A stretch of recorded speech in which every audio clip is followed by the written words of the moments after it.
Good afternoon, everybody. Welcome to the Single Mom Success Design Challenge webinar. Thank you for your interest in the RFP, and we're really excited to have you join us today. We're going to kick off this hour with a brief introduction of who we are, a few housekeeping items, and then a quick review of today's agenda. My name is Bin Do, the Project Director at the Education Design Lab. Also joining me for this call is Marta Urquilla, our Chief Program Officer at the lab. In a few minutes, we'll share more with you about the lab and what we do. First, what we want to do is go over some housekeeping items. Today's webinar is being recorded and will be posted online by Friday, November 30th. The Q&A will be compiled in an FAQ document that will be posted on our website, and all questions will be answered at the end of the presentation. During the webinar, you can type your questions into the Q&A box located at the bottom of your Zoom window. Additional questions can be sent to singlemomsuccess@eddesignlab.org. We'll post regular updates to the FAQs throughout the application period. Over the next hour, we will introduce you to the Education Design Lab and the Single Mom Success Design Challenge, review the RFP, including requirements, reviews, criteria and selection, and critical dates, and receive your questions and answer them. Okay, so let's jump right in so that we can allow enough time at the end for your questions. Marta will start us off with an overview about the lab. Thank you, Ben. Good afternoon, everyone. My name is Marta Urquilla. I'm happy to be with you here today to talk about the Education Design Lab, or the lab, as we like to call it. Our organization was founded 5 years ago as a mission-driven organization to bring the latest in design and innovation practices to bear on the education and workforce challenges facing the post-secondary sector. We have built a model for engaging learning institutions, primarily in higher ed, but also in adult ed, in a process to create new solutions that make high-quality credentials more affordable, accessible, and relevant to today's learners. Our work takes place in communities and on campuses around the country. From the Southwest to Washington, D.C., we are working in partnership with cities and learning institutions to build new place-based models to deliver undergraduate degrees and industry-defined certifications to underserved learners. Through strategic national partnerships, we are also leading a number of multi-campus cohorts focused on building and testing a range of solutions, from seamless transfer pathways between community colleges and four-year institutions to career pathways for graduates of historically Black colleges and universities. At the lab, our work is grounded in human-centered design. We leverage the tenets of design, empathy, invention, and iteration to inform and guide a process of co-creation with institutions. We position the experience of learners at the center to help shift institutional mindsets towards new ideas that can be rapidly prototyped, tested, and launched. As you'll hear later in our description of the Single Moms Design Challenge, the lab applies a structured innovation process to guide institutions toward new models. This is the methodology we use across all of our projects, and depending on the format and length of the engagement, we may apply this approach as a sprint or over a sustained period of time.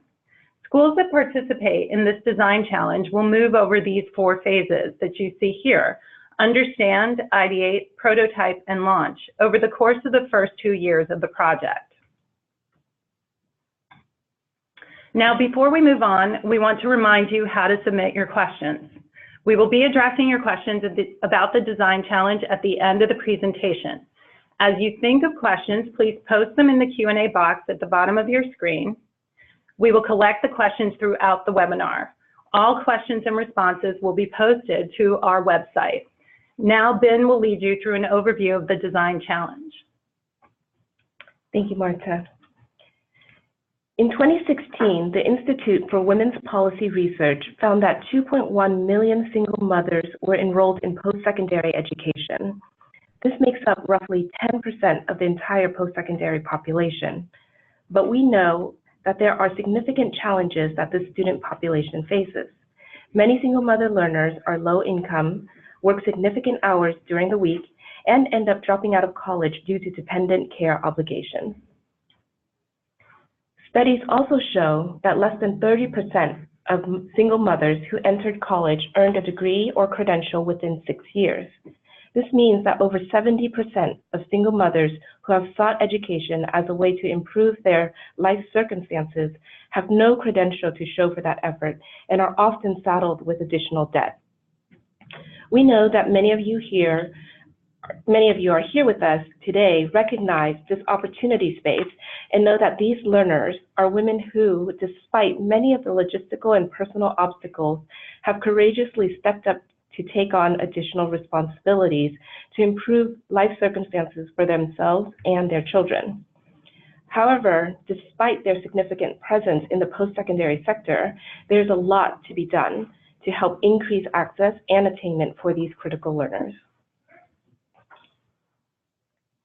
In order to respond to this challenge, the Education Design Lab and the ECMC Foundation are launching the 6-year design challenge to better understand and address the barriers that prevent single mothers from completing their education. Our challenge invites community colleges to participate in 4-stage design process built around this question: how might community colleges dramatically improve completion rates for single mothers by intentionally addressing the unique needs of this population? Selected institutions will work with the lab to co-design, launch, and test scalable interventions to dramatically improve attainment rates for single mothers who seek to obtain a degree or high-quality credential from a community college. Our overarching goal is to see a 30% improvement in attainment rates for our single mother learner population in the design challenge period, with a total reach of 6,000 to 8,000 single mother learners between all of the schools in the portfolio. Selected institutions will work in parallel with one another using the lab's 4-stage design process to better understand their students' motivations, behaviors, and needs. Each team will engage students as well as other critical stakeholders to help uncover new opportunities. Ultimately, teams will co-design various concepts that will be developed into prototypes to be tested in spring of 2020. After testing, the team will iterate to create their pilot to be launched in fall of 2020. Upon successful completion of the design phase, each team will be eligible for a $50,000 startup fund. Now, I'm going to turn it back to Marta for the requirements. Thank you, Ben. So let's talk about the ideal candidate for this challenge.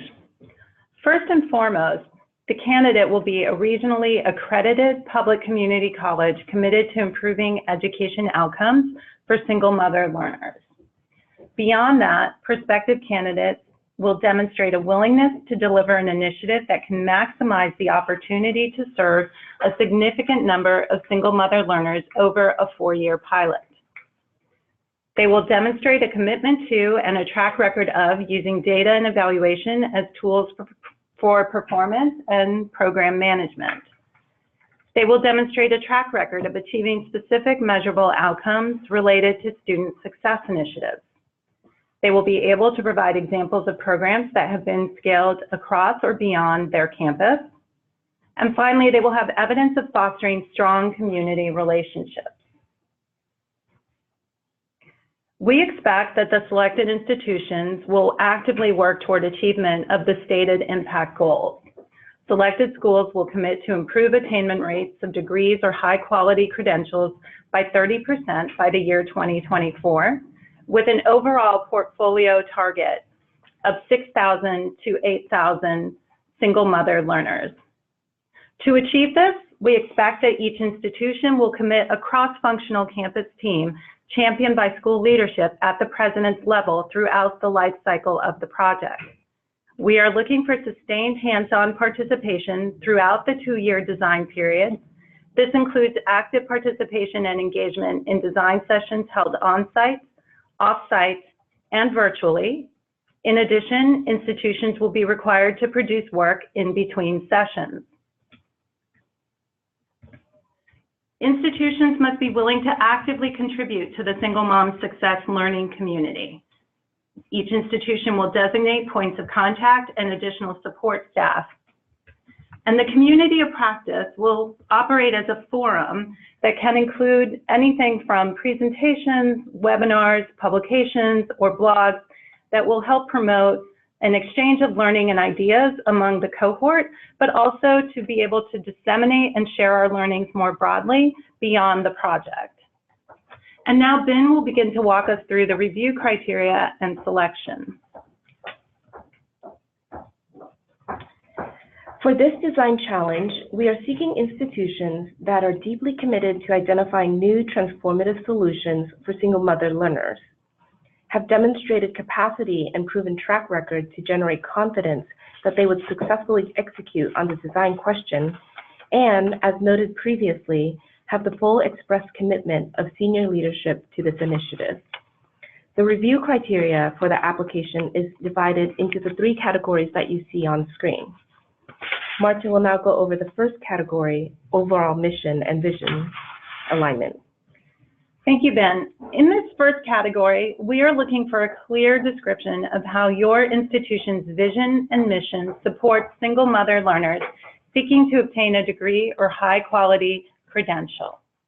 This includes sharing how you might deliver an initiative that can maximize opportunity to serve a significant number of single mother learners over a 4-year pilot. These 2 subcategories, overall mission and mission alignment, will make up 30% of the overall score. And now Ben will discuss the second category, organizational capacity. This review category is designed to help us understand your organization's capacity, commitment, stakeholders, both internally and externally. We also want to hear how you plan to support long-term sustainability for initiatives to ensure success on your campus and within the communities you serve. Part 2 is divided into 2 subcategories and make up 30% of the overall score. And now back to Marta for the last category, innovation and readiness track record. In this last category, we ask you to describe both current and previous student success efforts at your institution, including any efforts specific to the single mother learners population, and how your institution has supported students' completion goals, either specific to single mom learners or in general. Partnerships, both internal and external, should be described in this section. Here, we are also looking for you to show us how you use data and evaluation at your institution and your ability to scale learning across your campus and beyond. Part 3 is divided into 3 subcategories: innovation readiness and institutional readiness and track record. Sorry, that's 2 subcategories and makes up 40% of the overall score. Ben will now talk to you about the data requirements. Thank you, Marta. In the RFP, we've asked for a set of data.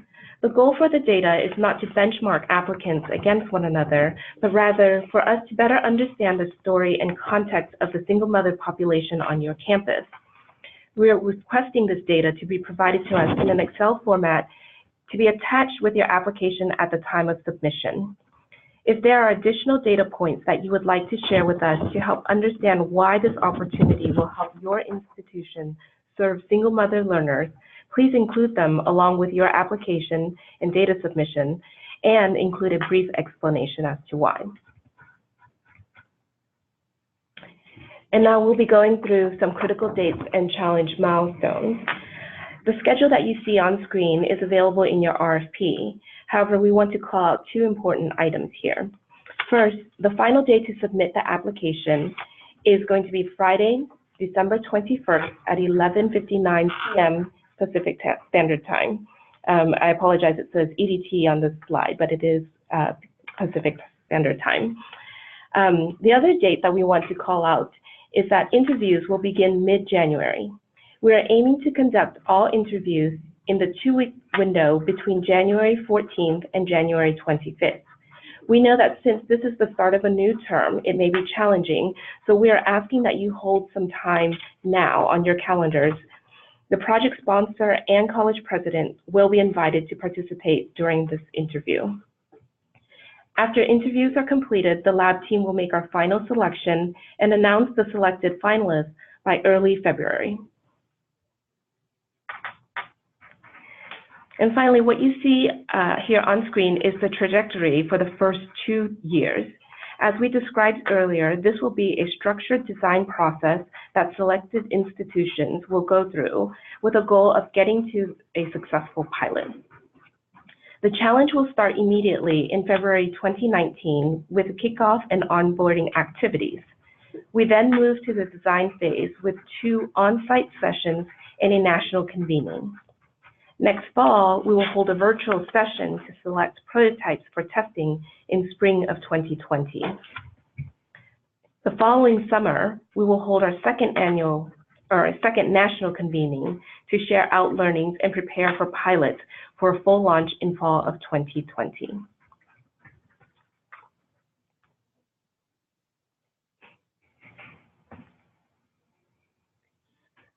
Thank you, Ben. We will now open up the webinar for questions, which have been collected as people have been submitting them during the course of the webinar. If you give us a minute, we will turn to the first question.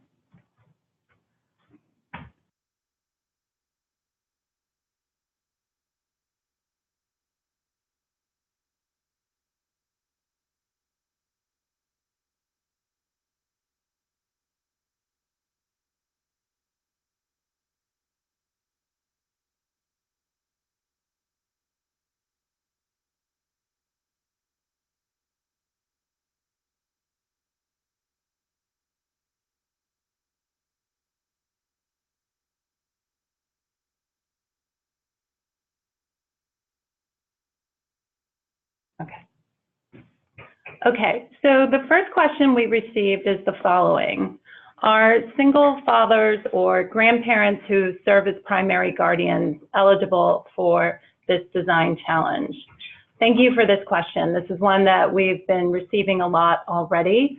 Unfortunately, no. This design challenge is specifically defined as an effort to address the needs of single mother learners, and that comes from the particular interest of the funders and what we have developed it for. We do, however, recognize that this project fits in a larger landscape of efforts to support single parent learners. So it is in our interest to stay very close to other organizations and initiatives that are looking at single parent learners more broadly, including single fathers and those who might be in the roles of kinship care or guardians.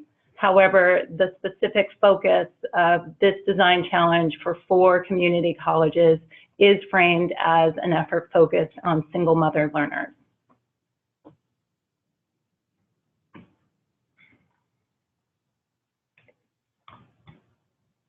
And Ben will take the next question.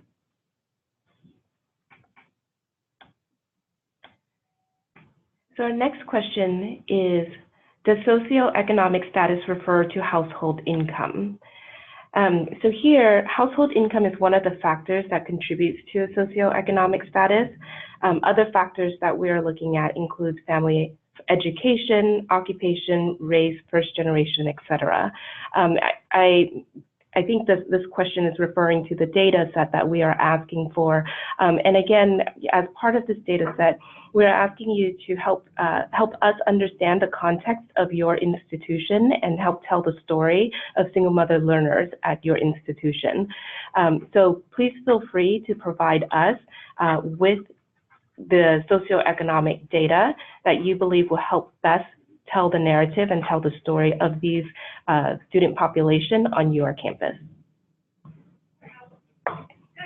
The next question concerns the minimum enrollment. Is there a minimum enrollment requirement for a college to be a good candidate?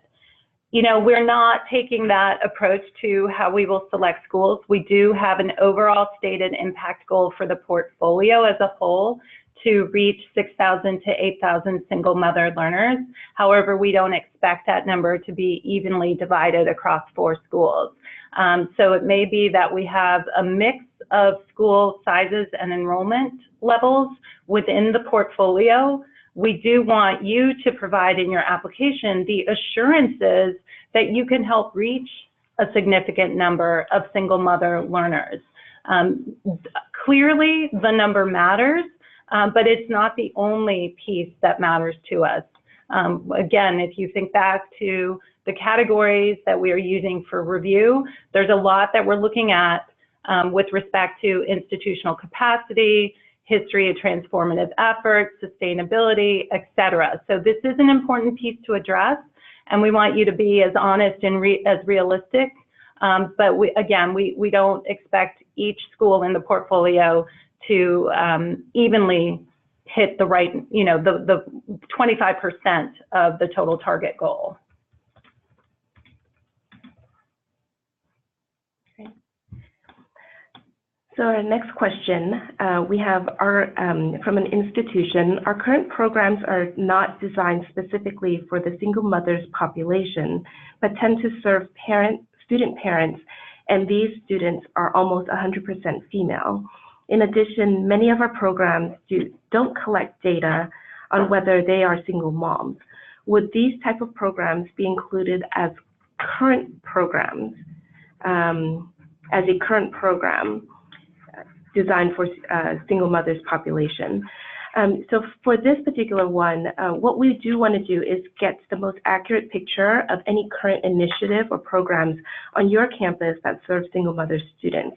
If you know that a particular program benefits single mother students specifically, please do share that with us and provide us as much anecdotal information so that we can understand that on your campus, and then also share what evidence that you have that it's benefiting this specific population.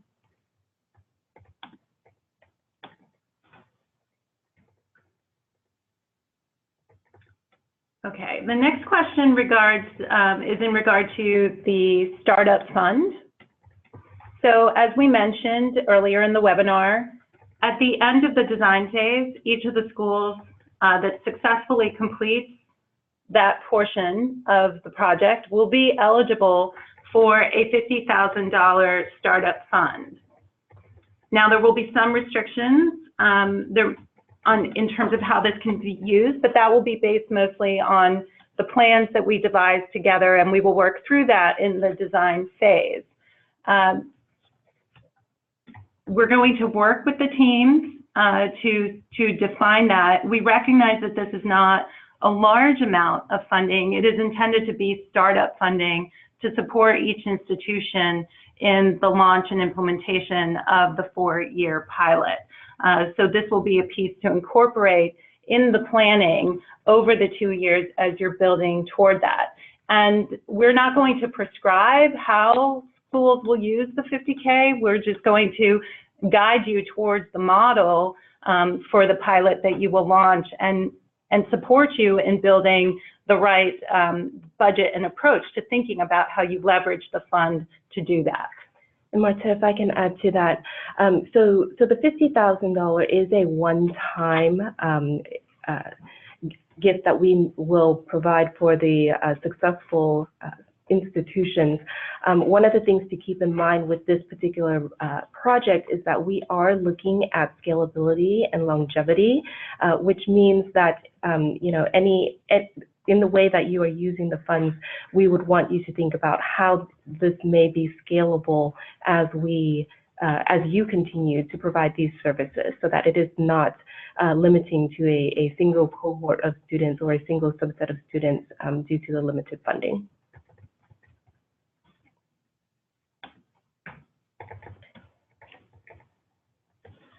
So,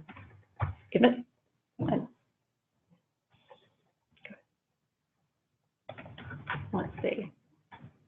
I think we've addressed a lot of the questions that have come in and continue to come in are related to the one that we answered up front regarding guardianship, care that are not single mothers. could single grandmothers raising grandchildren or single fathers count as primary caregivers? I think what's most important here is that as an institution, we're inviting you in this application to let us know what your current efforts are to support student success. And if that is specific to single mothers, if you're already on this path, we want to hear about that. If you have other efforts that are more broad in scope to reach single parent learners, please share that with us. But we want to be clear that the focus is to support single mother learners. So you will need to make the case in your application about how you will do that and how you will incorporate, or leverage or build off of any other current initiatives you may have for the broader single parent learner community. There was also a question earlier about a program that focuses on GED.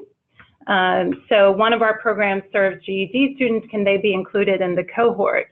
It's hard to answer that question without knowing more fully what you mean. The impact goal remains what we said, which is, improving the success rates by 30% for attainment of degrees or other high quality credentials. Now, high quality credentials are ones that help a learner further their education and can lead to employment.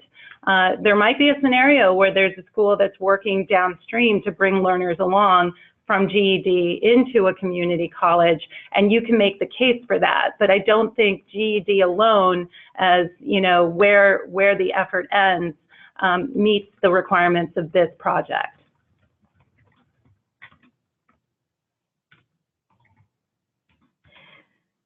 So we do have a question here about online students. And then the question is the intent of the program to serve students who are campus-based and the institution has significant online enrollment and would want to know if that would decrease the likelihood for consideration. Again, our criteria is that you are a public accredited community college, and if you do serve an online student population and that student population that there is a significant number of single mother learners, that is really the impact area that we are looking for. So you will qualify as long as you meet the other criteria that is laid out in the RFP.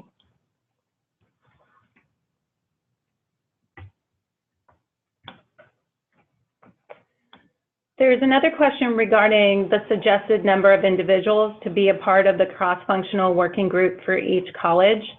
It's not a prescribed number. We expect this to be a team effort at your institution that reaches across your campus to engage all the necessary players. We really do expect to see a strong demonstrated commitment at the president's level in your application. So more than just a signature on the page, this must be something that your leadership will champion. Your projects, as they evolve, will indicate to you just exactly who needs to be involved. You may already have efforts underway where you are seeing that for yourselves. There are some core essential roles that each institution will need to ensure are in place. And so that includes a point or points of contact throughout the life cycle of the design phase that can work with us on this. Any additional administrative support that you might need in order to deliver on this project, it will become clear to you as we move through the process who you need to be tapping to back you up on this process. But this works best in a team-based format and, more than one or two people to show up for the on-site and off-site sessions for our national convening, but more importantly, to really build out and implement the work over the course of the project. As schools are selected and brought into the design challenge, we will work much more closely with you to help you determine what is the right team that you need in place for your project. So the next question we have is, what happens after the 4 years? Is there any other support? So our design challenge is structured in the 2-year design plus the 4-year implementation, and it is a process that is geared to equip schools to iterate and continue to develop programs after we leave. At this point, there's no commitment from the lab or ECMC to continue formal support after the design and pilot period. However, again, as we mentioned, we are looking for teams to consider what is the scalability and longevity of this.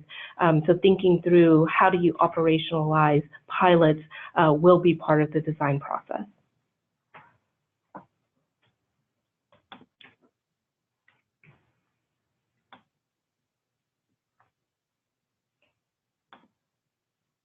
So we have a question regarding transfers from community colleges to 4-year institutions. Many of our students' goal here is to transfer to a 4-year institution. Is successful transfer considered a high-quality result, or do you want us to track the students after they transfer? So attainment of the associate's degree is what we are looking at as the goal for this project. It's what we've listed up in the earlier in the impact goals. And as we've stated, that goal is to increase degree attainment by 30% for this particular population. While transfer is important, the attainment of the high quality credential or degree is our primary success metric. We will, as we form this portfolio and identify which schools are in it and what potential paths they might pursue with the design challenge, we will engage our evaluation team to work with them to figure out how we are going to track towards 30% outcomes. So again, there may be some very nuanced questions that we will take into consideration, not only in the review and selection, but then also once we're in the portfolio as to how we will measure success. But that target of the 30% improved success rate for the attainment of a degree or high quality credential is absolutely what we're after. The next question we have is a clarification of the evaluation timetable based on the materials that were published online. So we did receive some of this question prior to the webinar as well. There are several listed dates. However, the projected end date of this design challenge, the correct projected end date, is June of 2024. So there's a couple places that says otherwise, but it is June of 2024. The documents have been updated on various spaces online. So please make note of that. June 2024 is the official end date and the end of the evaluation period here.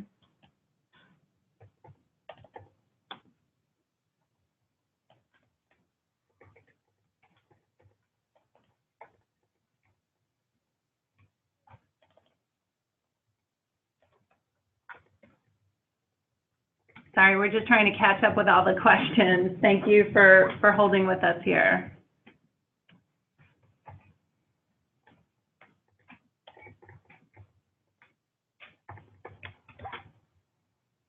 We're getting additional questions on the size of the school. We answered this one earlier. The overall goal for the portfolio is to reach 6,000 to 8,000 single mother learners. That is across 4 institutions. We're not going to cut that up into 4 equal pieces of the pie and expect each school to show up able to reach a minimum of 1,500. We're going to look at it as a portfolio. So while the numbers do matter, the strength of the institution matters as well to be able to effectively deliver on this project. So please take that into consideration as you are responding to the RFP. And I think here, this is where the data piece, just to touch back on that, really does matter to us. You know, one of the challenges is that there is not really good data on this population, and we're hoping that through this pilot we can begin to demonstrate, you know, more, well, one, how do we build better data, and what are some of the best practices that institutions can use to do this. And that's a capacity that extends beyond this specific population and that can be applied elsewhere at your institution. But we want to hear about your data because we want to sort of understand, what are you counting? Who are you tracking? How are you paying attention to your students and responding to them? Give us a sense of your campus and how you understand this opportunity of this design challenge as building on other efforts that you already have underway. How does this design challenge enable you to go further? It certainly should not be something which is a standalone activity, one that detracts or distracts you from other good efforts that you already have underway. We want to know that this is going to be something that you will use to build on and leverage existing successful efforts that you are leading. So for the next question, we do have a question regarding the data that we're requesting. Are you looking for student enrollment, or are you looking for student enrollment, persistent retention, et cetera, for single moms only or for the entire population? So we would like this information for your entire student population as well as for your single mothers in aggregate, if that breakdown is available. One of the data points we've asked you to estimate the number of single mother learners on your campus, and let us know if it's being tracked directly or if you are using a methodology to do a proxy. And similarly, we do want a breakdown of those numbers for that segment of students as well as the overall.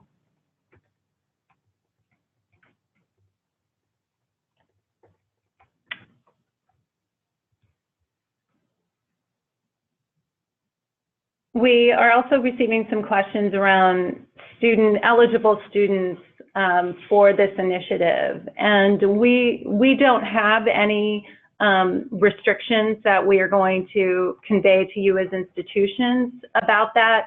Again, it is really an invitation to you as the institution to put forward why this design challenge for you, why now, who will you bring to it, how will it benefit your student population, and how in the end will this help move the needle on the success rates for single mother learners. So, you know, we're not going to be looking into some of those, you know, categories or class definitions of students.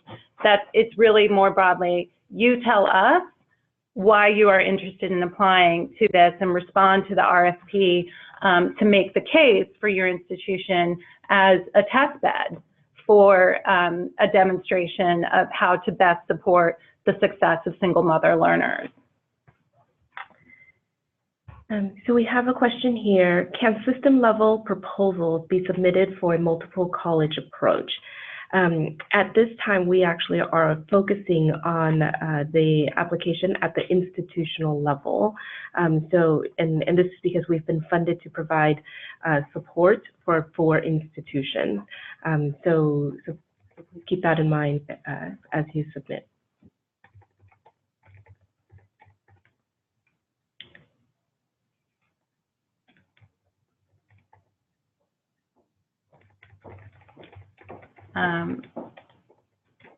Sorry, just give us a minute here.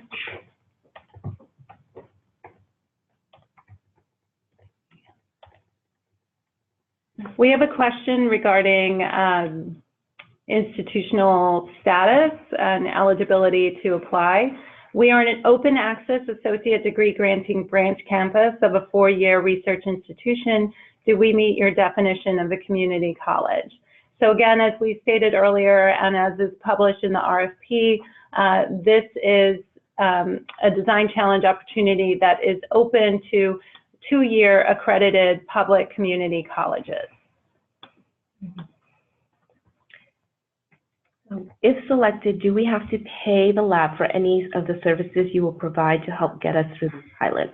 No. So if you are selected, your institutions will not have to pay for the services provided by the lab. That will be included through the grant from ECMC, including expenses that will be handled via reimbursements to the institutions.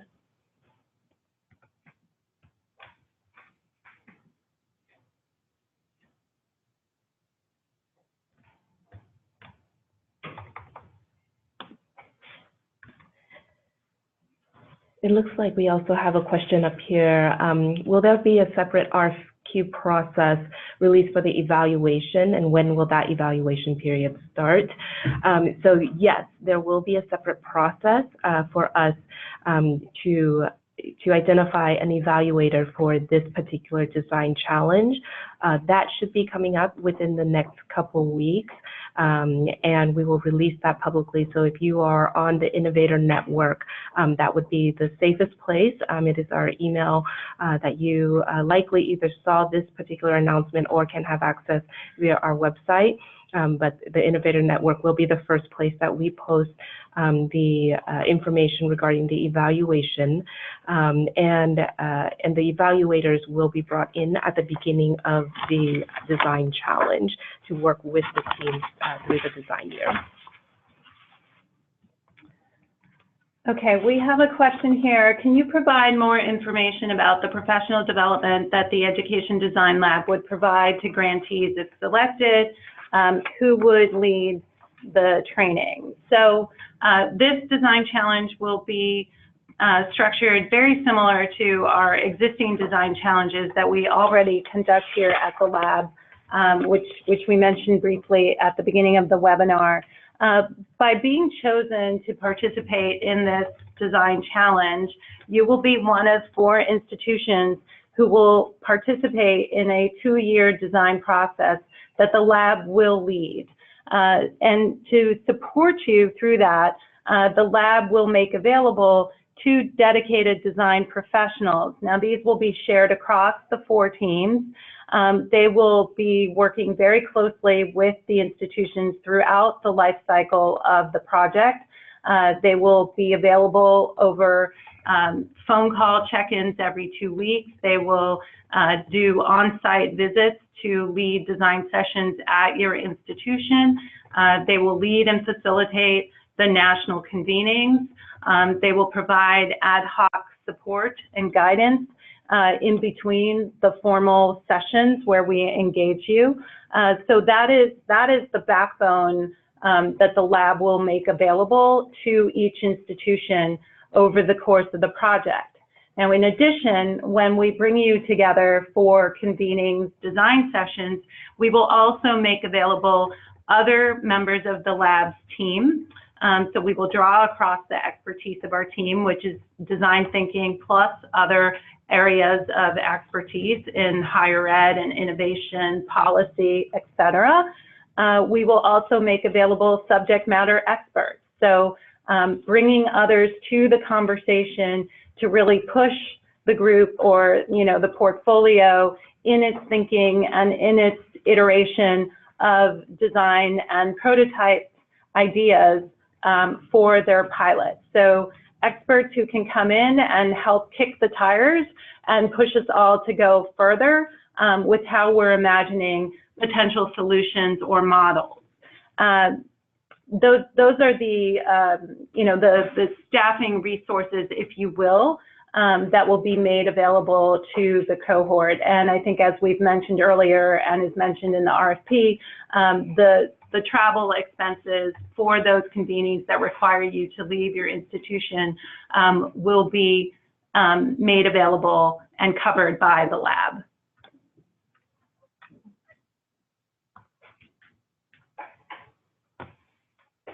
So we have a question here on, will you award startup funds, especially if schools can demonstrate scalability, as well as a model that many other institutions can replicate? Will you require grantees to agree to license their plan under Creative Commons CC BY license? So as stated before in the review criteria, yes, scalability is in fact one of the things that we will be looking for as part of the selection process. However, we do not prescribe specifically how this needs to happen. Creative Commons is certainly one of the options on this front, and we hope that this challenge will be an opportunity to deepen the body of knowledge and contribute to the thought leadership for institutions across the country. But we will explore this as we fine-tune our evaluation metrics and how you can work to make demonstrable and measurable impacts for the student population.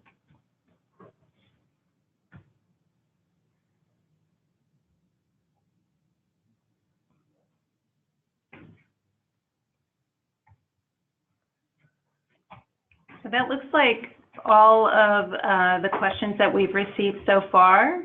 Oh, we have one more, just a minute.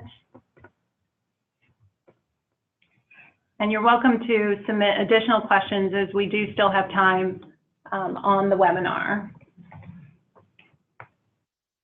While we're pulling that up, just want to remind everyone that there will be a recording of this webinar posted to our website by the end of this week on Friday, November 30th. And all of the questions and responses will be compiled in an FAQ document that we will also make available online. If there are additional questions that come up for you after today's webinar, you are welcome to submit those to us directly. I think we've posted that email address, but I will make it available again to you now, and that is singlemomssuccess, all one word, at eddesignlab, all one word, .org.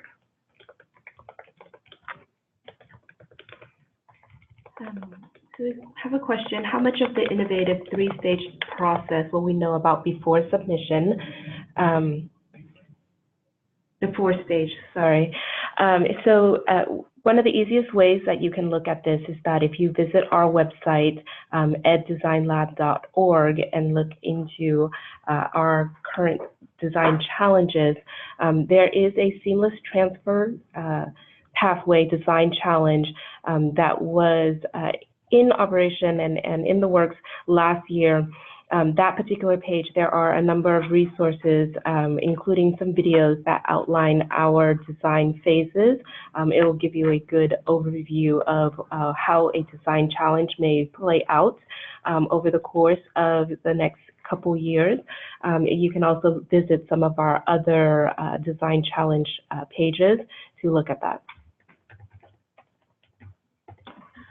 There have been some questions about the length of the term of the project versus the length of the evaluation period. So just to clarify for everyone, this is a 6-year project.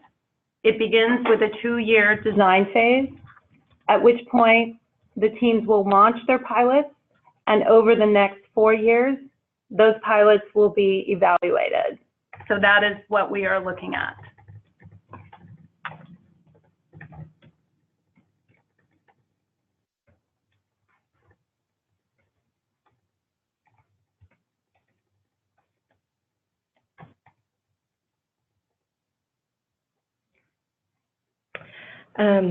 So we have a question on will we have to pay for travel to and from the national convenings or other services meetings. So just for that particular question, if you are selected as part of the institution to participate here, travel will be covered via the grant from ECMC. What we will do is we do provide reimbursement for travel to the sessions and whatnot, and that will be covered after the selection process. So we have a question regarding the credentials of any mentors or leaders of the sessions. I think these keep getting termed as professional development sessions, and in essence, yes, I think that's what they will amount to, but really these are design sessions. We are leading you through a very intentional, structured design project, and it will be a 2-year design phase.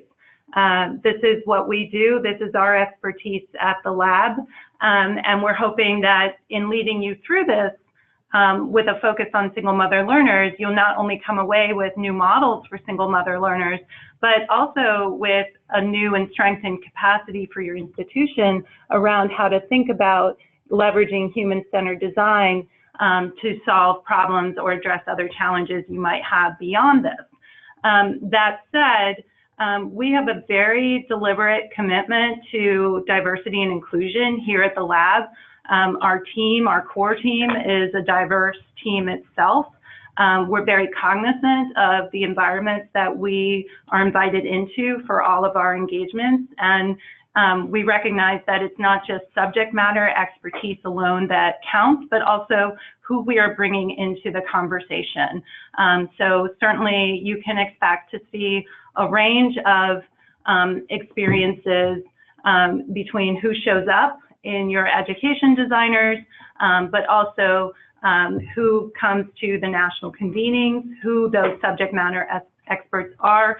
That is going to be a very diverse assemblage of folks, you know, and that is something that we value and think is very important to bring to this process.